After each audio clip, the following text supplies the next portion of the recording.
Well, it's I just finished workout and I'm getting ready to get my daughters after they're done with school to get them out for our little hike in nature. So Employees Only is like an international secret society where the night's never over. At any hour, there's an employees only bar open and serving drinks to customers somewhere in the world, and each of them has the same winning atmosphere that's kept employees only in every edition of the world's 50 best bars list since it began. Today, Dushan Zaric talks about how he exports atmosphere to other venues. Hi Dushan, how are you? I'm well. How are you? Very well, thank you. I've seen a video, and last week also, you say you lead by example. But in the other video I saw, you mentioned that you've written down procedures and processes for your employees. And EO is not one bar anymore, it's the sort of global chain. How do you lead by example when you're not there on site every day?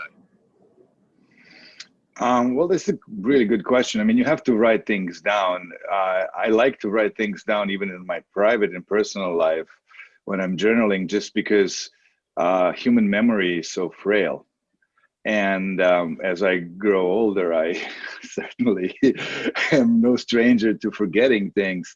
So I like to write things down so that I can myself, first and foremost, be reminded, and then also to have something to give, so that people can have like a resource to go back to. But this type of knowledge of hospitality or of ethos, you don't really teach on YouTube. You don't really teach through books. Otherwise, we would have amazing bars everywhere in the world which never fail.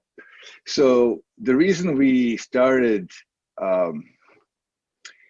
branching out after almost 10 years of being open in New York um, is because we wanted to make sure that we have a foundation of staff that we have complete confidence in, that they can then take it upon themselves to teach and pass on that ethos, right?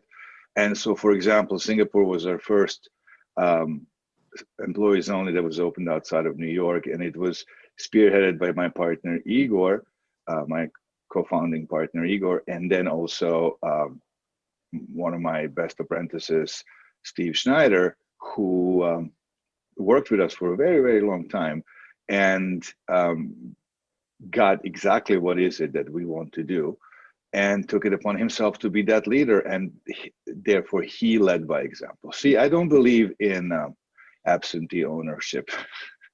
Otherwise, you can be a chain of corporate restaurants. Absentee ownership is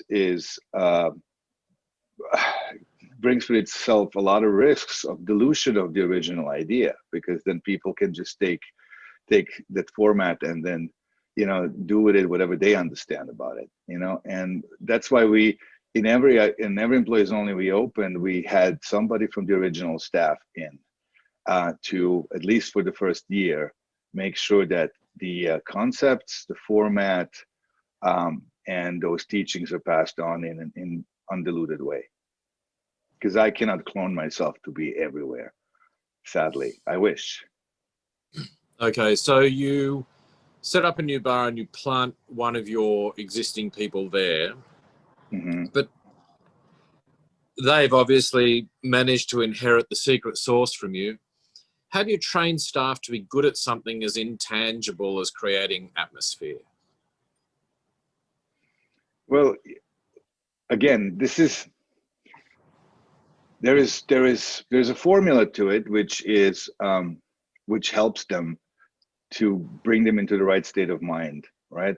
And the formula is the design, the menu concept, the music we choose, the fact that employees only, as you mentioned, is a bartender's bar, and is in that way open first and foremost to our brothers and sisters from the industry. So that in itself is kind of creating circumstances so that the staff cannot really forget why they're there. And then, of course, comes the variable. The variable is the human factor. And the human factor, again, is not achieved right away. I have to be very, very open about this. This is something that you plant and you grow and you nurture until the staff clicks and starts to believe in what you believe in. And that takes some time. It is not achieved overnight. Again, if it was simple and formulaic, then everybody could really do that. But it's not, because it requires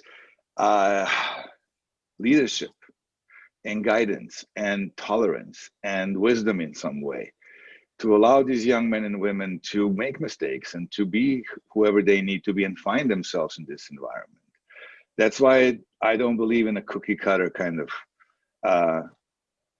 formatting, because every place we open an employees only geographically is different. The air is different, the water is different, the weather is different, the energy is different, the culture is different. You know, Singapore and Sydney are two quite different places culturally, right? So you have to adjust to that and be very mindful of that. So it's not McDonald's. Thanks, Dushan. Talk next week. Welcome. You're so welcome. Bye. This is great. Thank you. Yeah, the link looks good. Your answers are great. Yeah. Well, I've done this so much.